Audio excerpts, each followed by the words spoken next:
Hello प्रिय नमस्कार and welcome back to my YouTube channel मोर नाम हुसम। आज আমি বিশ্ববিখ্যাত ছবি মোনালিসা ছবিৰ বিষয়ে কম। আপোনালোকে মোনালিসা ছবিৰ বিষয়ে জানেনে?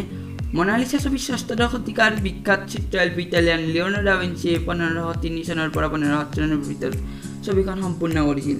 ছবিখন সম্পূৰ্ণ কৰিবলৈ তেওঁ 5 বছৰ সময় লৈছিল।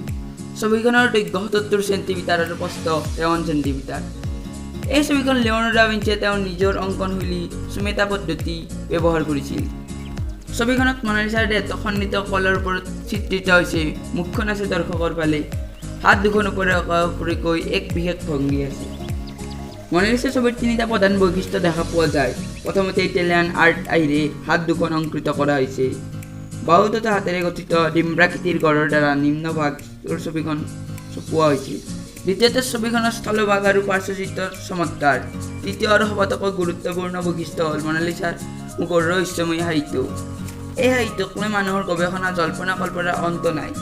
কিছুমানে কয় মোনালিসাৰ দাঁতৰ বিষ আছিল, আন কিছুমানৰ মতে মোনালিসাৰ দাঁত নাছিল বা তাকে ঢাকি ৰাখিবলৈ যাওঁতে সাহিত্য তেনেধৰণৰ নহ'ল। কোনোৰ মতে মোনালিসাৰ সাহিত্য চতুৰ মহিলাৰ ৰহস্যময় কৰিছে, আন এচামৰ মতে মোনালিসাৰ গোপন প্ৰেমত এই সাহিত্য স্ফুটিত হৈছে। ইটালীৰ এজন চিকিৎসক ফিলিপো চুৰানোৰ মতে মোনালিসাৰ অতিশয় উৎকণ্ঠা আৰু মানসিক চাপত ভুগি আছিল।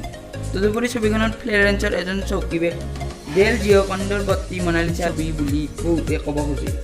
ছবিখন অকল জিঅ'কণ্ডে হেনো ছবিখন পচন্দ নকৰিলে আৰু চিত্ৰশিল্পীজনক ছবিখন অঁকাৰ বাবে পইচা নিদিলে। 1517 চনত ফ্ৰেন্সৰ ৰজা প্ৰথম ফ্ৰেন্সিয়ে তেওঁ গা ধোৱা ঘৰত বেৰত আনিবলৈ ছবিখন 4000 সোণ ফ্ৰেন্সিৰ প্ৰায় 15 কিলোগ্ৰাম সোণ দি কিনি লয়। মোনালিসাৰ মূল ছবিখন বৰ্তমান ফ্ৰান্সৰ পেৰিছৰ অৱস্থিত লুভেৰ মিউজিয়ামত সংৰক্ষণ কৰি ৰখা হৈছে। মোনালিসা ছবিখনৰ অন্তৰ্নিহিত কাব্যিক সৌন্দৰ্য আজিও শিল্পীসকলক উৎফুল্ল কৰি তোলে। মই জনা এইখিনিয়ে মোনালিসাৰ কথা।